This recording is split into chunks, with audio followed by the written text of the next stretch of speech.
सवाल पूछा पेशेंट से, मतलब हम सब, आज बोर्ड में भी लिखा है the solution you are looking for is you, कि जो आप हल ढूंढ रहे हो वो आप हो, आपके अंदर हमारे अंदर ही हल है ना।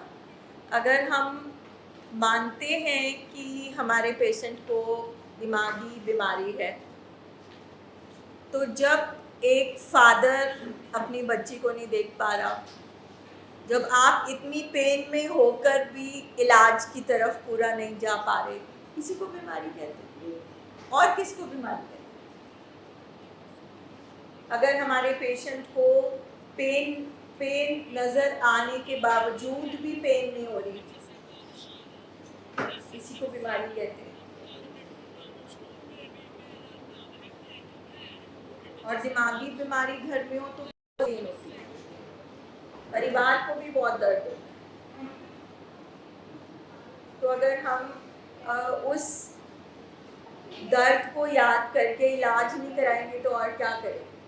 ठीक है, आपके घर में हस्बैंड भी बीमार है, बच्चा भी बीमार है, अब इन बच्चों का क्या होगा? इन बच्चों का क्या होगा?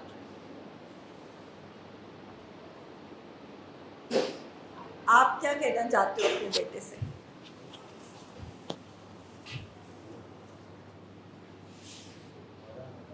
मैं तो ये चाहती हूँ कि जिस रास्ते पर चला है वो रास्ता सही नहीं है। जैसे एक सभ्य इंसान होता है ना, भगवान ने बनाया तो सबको, बेटा तो मेरा वही है जिसको मैंने जन्म दिया, लेकिन भटकने की वजह से, इसके थोड़े अवगुण की वजह से हमारी दृष्टि बदल गई। मैं चाहती हूँ कि हम सब यहाँ पर अस्पताल में बैठे हैं ना, तो हम इतने फिलोसॉफिकल मतलब फलसफे के उस रूप में इस बीमारी को नहीं पेश करें, सिंपल बात करें। कोई पेशेंट भटकने की कोई बीमारी नहीं होती, भटकने वापस लाने के लिए कोई अस्पताल नहीं होता। अवगुण की बात नहीं है, कैरेक्टरलेस नहीं है हमारे पेशेंट, समझ रहे हैं आप? हमारे पेशेंट चरित्रहीन नहीं है, हमारे पेशेंट के चरित्र में वो कमजोरियां हैं जो इनको नशे की तरफ ले गई। ठीक है, हमारे पेशेंट के अंदर जो बीमारी आई उसमें जीन्स भी हैं, उसमें माहौल भी है, उसमें पर्सनालिटी भी है। इतने सालों की रिसर्च के बाद साइंस ने बोला कि ये परिवार की बीमारी है। हमारे घर में एक बच्चा पैदा होता है, उसका पालन पोषण कैसा है, कहाँ पे किस चीज की कमी रह गई, जानबूझ के कोई नहीं करता, मगर हमारे घर में वो अवगुण है, हमारे घर में वो कमजोरियां हैं जिसकी वजह से ये बीमारी बढ़ती है। ये वाली चीज समझने के लिए ये कुर्सियां हैं इधर, और जो परिवार आकर बैठते हैं पेशेंट के साथ में, और ये जो एक तरीका बनाया है, ये एक ट्रेनिंग प्रोग्राम है। इस ट्रेनिंग प्रोग्राम में यहाँ पर बैठ के हम पहले तो बीमारी को समझते हैं कि बीमारी क्या है। ये दिमागी बीमारी है। अब सोच कहाँ होती है? दिमाग में। महसूस कहाँ से करते हैं? दिमाग से। फैसले कहाँ से करते हैं? दिमाग से। सब कुछ दिमाग करता है। और अगर दिमाग ठीक चल रहा होगा तो जिंदगी ठीक चल रही होती है, परिवार ठीक चल रहा होता है। जब घर में दिमाग ही खराब हो जाए तो वो घर कैसे चलेगा, वो परिवार कैसे चलेगा? ये वाली चीज़ हमें अंडरस्टैंड करनी पड़ती है। मैं एक मिनट कंप्लीट कर लूँ। मैं ये कह रही हूँ कि इस ट्रेनिंग प्रोग्राम में रहकर फैमिली को भी और पेशेंट को भी, पेशेंट को इनिशियल जो 7 दिन का उनका ट्रीटमेंट होता है ना, उनको तोड़ी होती है, उनको क्रेविंग हो रही होती है, उनकी मत इतना काम नहीं कर रही होती है, इसीलिए ट्रेनिंग प्रोग्राम बने।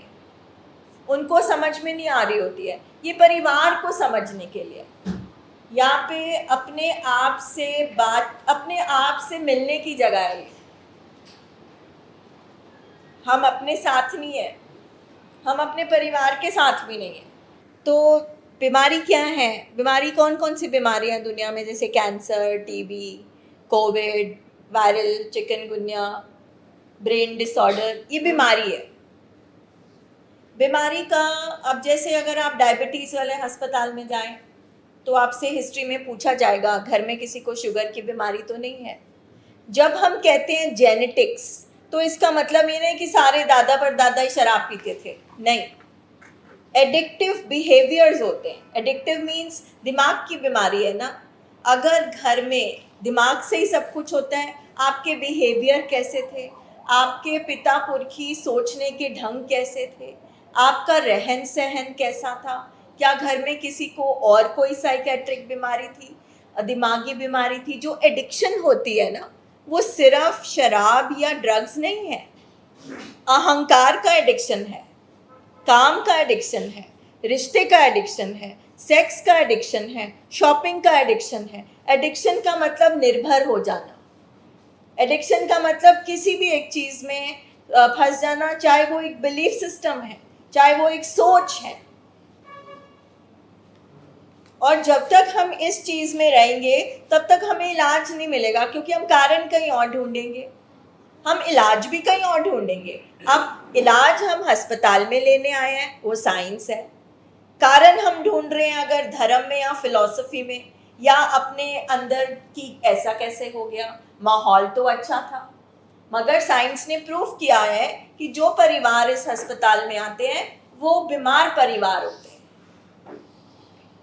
वो अच्छे बुरे नहीं होते, वो बीमार होते हैं, क्योंकि ये बीमारी है एक्सट्रीम्स की, हदों की। हमारे घर में ऐसी कौन सी चीज़ें हैं जो हदों से बाहर हैं? बहुत सारी चीज़ें होती हैं। जैसे क्या हम घर में मिलजुल कर रहते हैं, इकट्ठे खाना खाते हैं, बातचीत करते हैं, अपने इमोशंस एक्सप्रेस कर सकते हैं, अपनी फीलिंग्स एक्सप्रेस कर सकते हैं? क्या घर में छोटों को भी जिम्मेवारियां दी जाती हैं? क्या हम बच्चों को ना करते हैं? क्या हमने उनको कभी अपने आप मेहनत करने दी? क्या हमने ज़रूरत से ज़्यादा तो नहीं दे दिया? अगर दे दिया तो संभालना सिखाया? या हमने कभी नहीं दिया तो क्यों नहीं दिया? अगर हमारे पेशेंट, हमारी फैमिलीज यहाँ के बोलते हैं, एक फादर बोलता है जो 80 साल का है, 70 साल के फादर हैं, वो बोल रहे हैं भाई मेरे को बेटे से डर लग रहा है, तो ये बीमारी नहीं है? एक 70 साल का बेटा फादर कह रहा है मुझे बेटे से डर लग रहा है, ये बीमारी ही है। यही बीमारियां, बहुत जिद्दी हो गया है, वो बीमार है, वो बैठा है और आप उसको और प्यार करी जा रहे हो। प्यार करो, अगर आप उसको बोलो माँ की तरह तू बैठ इधर सुन, क्यों नहीं कहा जाता? कैसे एहसास होगा हमारे पेशेंट को? तो यहाँ पे बैठ के हमें देखना है कहाँ कमी रह गई। जानबूझ के आपने नहीं किया, गिल्ट में नहीं जाना, हमने शेम नहीं फील करनी है, हमने ये देखना है ऐसी कौन सी चीज है। आप माँ हो, आप इसको पूरा अथॉरिटी के साथ बोलो मैं तेरा पूरा इलाज कराऊंगी, क्यों डर रहे हमें? क्यों नहीं एक माँ बोलती? और अगर बीमारी में गए तो इनेबलिंग हुई है हमारी तरफ से, हमें क्यों नहीं दिखा, हमें क्यों नहीं चीजें दिखी, हम क्यों नहीं इलाज में ला पाए? क्योंकि नशे की बीमारी में या कोई भी और बीमारी में हमारे वीक एक्शंस होती है ना, वीक एक्शंस को चेक किया। अगर हम बोलते हैं बड़ी तोड़फोड़ करता है, बड़ा गुस्से वाला है, तो जब पहली बार उसने गुस्से से चीज तोड़ी, क्या उसको घर में चेक किया गया था? क्या उसे कोई कंसिक्वेंस दिया गया था? यही बिहेवियर्स है ना, ये चीजें हम घर से ही सीखते हैं ना। Family is the smallest unit of society. एक फैमिली से समाज बनता है, फैमिली में सब कुछ सीखा जाता है। तो यानी कि आपको बेशक बुरा लगे, मगर हमारे अंदर और हमारे घर के माहौल में ऐसी कौन सी चीज है कि बीमारी बढ़ी? जाने अनजाने में हमने ऐसे पेशेंट के साथ क्या क्या किया कि उसकी बीमारी पड़ी? हमने इनेबलिंग तो नहीं करी? क्या हमने उसकी, अगर हमने, क्योंकि बीमारी साइंस का मानना है 5 साल का जो बच्चा होता है ना, उसका बिहेवियर पर्सनालिटी बनना शुरू हो जाता है। फिर 14-15 साल तक और हो जाता है। और अगर इस दौरान अगर हमारा जो बच्चा है वो बहुत जिद्दी बिहेवियर शो करता है, तो क्या उसकी जिद्दें पूरी करते रहते हैं? क्या उसको चेक करते हैं? क्या उसको डिसिप्लिन में रखा? अगर उससे उस टाइम कोई वीक ऑप्शन होती थी तो संभाला गया या नहीं? अब इस दौरान अगर कमजोरियां ऑलरेडी थी, चाहे कमजोरी ये भी होती है कि वो अपनी बातें अंदर ही अंदर रखता है, शेयर नहीं करता, वो भी कमजोरी होती है। क्या उसको कॉन्फिडेंस की कमी थी? वो भी कमजोरी होती है। तो अगर ऐसे पर्सन के अंदर एक दिन लाइफ में कोई एक्सीडेंट हुआ, सिगरेट का एक कश चला गया, कोई शराब का एक खून चला गया, वो काफी है। नशा केमिकल रिएक्शन ही ऐसा पैदा करता है कि हमारे पेशेंट की कोई ना कोई चीज जो वो मांग रहा होता है, बिकॉज हम जो भी मांगते हैं, जो चाहते हैं, वो हमारे दिमाग में डोपामिन केमिकल देता है, हमें खुशी देता है। जब हमें वो नहीं मिलती तो हम ये सब चीजें करते हैं। अब नशा एक ऐसी चीज है जो हमें वो मजा और हाई देती है। सुन रहे आप मैम? तो वो उसके दिमाग को लग जाता है, उसके दिमाग को अच्छी लगती है चीज, उसको अच्छा महसूस होता है, उसको गुड फीलिंग आती है। तो हमने यहाँ पे बैठ के देखना है, मीटिंग में समझना है कि हमारे पेशेंट को गुड फीलिंग क्यों नहीं आती नशे के बिना। हमारे अंदर गुड फीलिंग कहाँ है? हम यहाँ पे बैठ के अपनी गुड और हैप्पी फीलिंग ढूंढ रहे हैं, क्योंकि हम सब यहाँ पेन में हैं। क्योंकि अगर डोपामिन पूरा नहीं बन रहा, इसका मतलब आपको लाइफ में मजा और खुशी नहीं मिल रही। मजा खुशी नहीं मिल रही, इसका मतलब डोपामिन कम है। इस तरह से हम बात करें ना, इसलिए इसका सिर फट रहा है क्योंकि इसका बीपी बढ़ा हुआ है। तो जब हम अस्पताल में बैठ जाते हैं तो हमको बीमारी और साइंस के दायरे में सब कुछ ढूंढना चाहिए। अगर हम इधर उधर भटकेंगे तो पूरी उम्र भटकते ही रहेंगे। तो कारण हमारे अंदर है, कारण हमारे अंदर है, कारण बाहर नहीं है। और क्योंकि हमारा पेशेंट एक परिवार से आया है तो कारण परिवार में छुपा हुआ है, वो यहाँ बैठ के हम खोजते हैं। जब रोज आपके साथ, आज भी एक बच्चे का रिकवरी बर्थडे है, जब हम यहाँ पर बैठ के फैमिली शेयर करती है कि वो कितनी दुखी आई थी, कोई बीवी छोड़ के गई हुई है, किसी का झगड़ा हुआ है, किसी का बच्चा नाराज है, किसी का कोर्ट केस चल रहा है, किसी का एक्सीडेंट हुआ है, तो आज वो खुश कैसे हैं? वही पति है, वही पत्नी है, वही बच्चे हैं, क्योंकि उन्होंने बीमारी का इलाज कराया, बीमारी उनके घर से बाहर गई, रिकवरी उनके घर आई। रिकवरी एक ट्रीटमेंट का नाम है, ये प्रोग्राम एक ट्रीटमेंट का नाम है। वो प्रोग्राम घर में आया और उनकी जिंदगी बदल गई। तो हम यहाँ पर बैठ के अपने घर की बीमारी के कीटाणु ढूंढ रहे हैं। वो कीटाणु कहाँ है? जो हमारी इमोशन से रिलेटेड है। बहुत बार फैमिलीज कहती हैं बड़ा तेज है जी, बड़ा होशियार है जी, बड़ा इंटेलिजेंट। उसका बीमारी से क्या लेना देना? उसका बीमारी से कोई लेना देना नहीं। वो हो गया हमारा इंटेलिजेंट IQ, इंटेलिजेंस कोशेंट। बड़ी बातें करता है, बड़ा मिलनसार है, लोगों की बड़ा हेल्प करता है, वो हो गया हमारा सोशल कोशेंट। मगर इमोशंस, भावनाएं, फीलिंग, उसके रिलेशनशिप, उसकी जिंदगी, तो ये अंदर की प्रॉब्लम है, इमोशंस की प्रॉब्लम है, मूड की प्रॉब्लम है, फीलिंग्स की प्रॉब्लम है। दिमाग डील करता है इन चीजों से।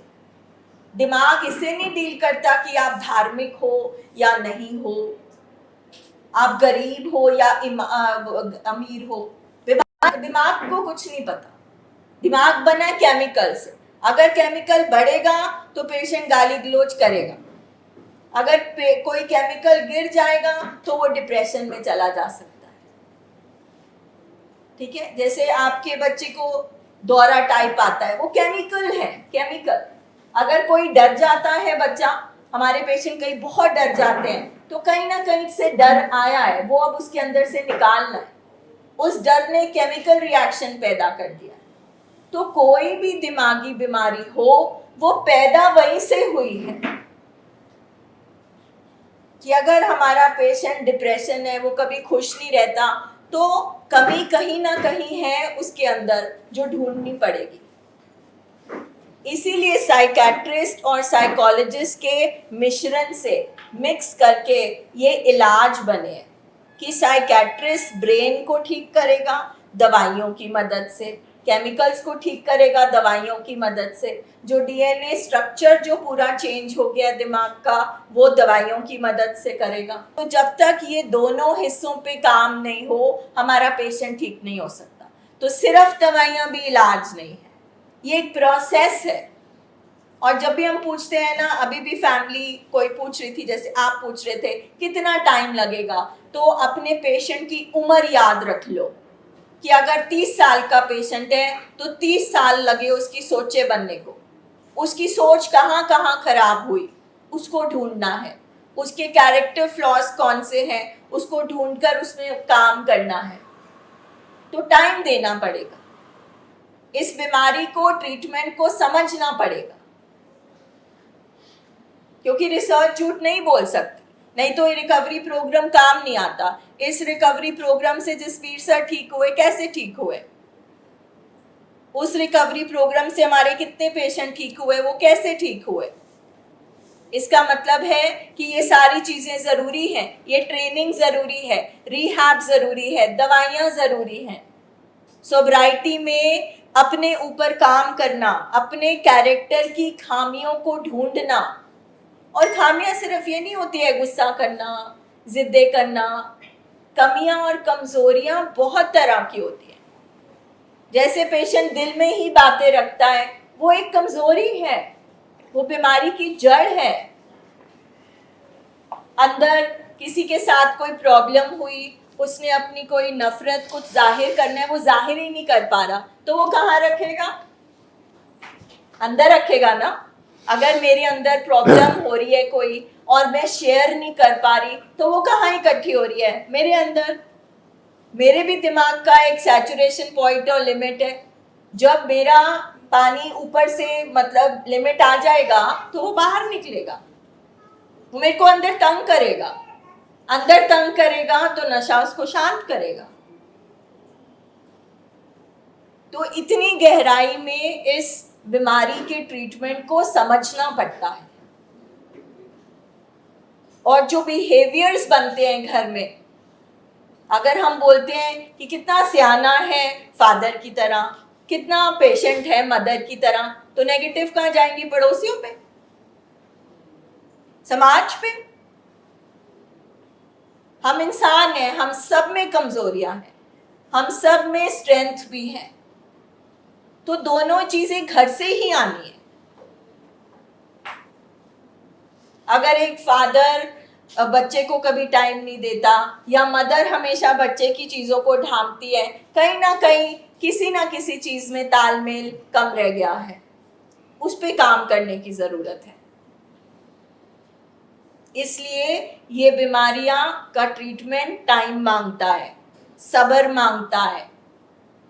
और अगर आपके पास टाइम नहीं है तो आपकी जिंदगी कभी स्मूथ नहीं चल सकती, ठीक नहीं चल सकती। इस ट्रीटमेंट, ये एक ऐसा ट्रीटमेंट है, छोटा मोटा खांसी जुकाम नहीं है, उसके साथ बेशक लाइफ चलती रहेगी ठीक। इस ट्रीटमेंट के ऊपर आपकी लाइफ बेस्ड है। अगर आज की डेट में आप अस्पताल में बैठे हो, पता नहीं कौन से नुकसान के साथ इधर आए हो, तो जब ये बीमारी बढ़ेगी, क्योंकि बीमारी ने 100% बढ़ना है, क्योंकि साइंस के हिसाब से ये प्रोग्रेसिव बीमारी है। तो आप अपने दिमाग में इमेजिन कर लो कि आज की डेट में अगर इस बीमारी में 2 हादसे हुए हैं तो 6-7 और होने वाले हैं अगले 2 साल में। इसी तरह से डॉक्टर बताता है ना, अभी सर्जरी नहीं करी गई तो ये बढ़ जाएगा, अभी ऑपरेशन नहीं हुआ तो हार्ट अटैक आ सकता है। बिल्कुल इसी तरह से आपको ये समझाया जा रहा है।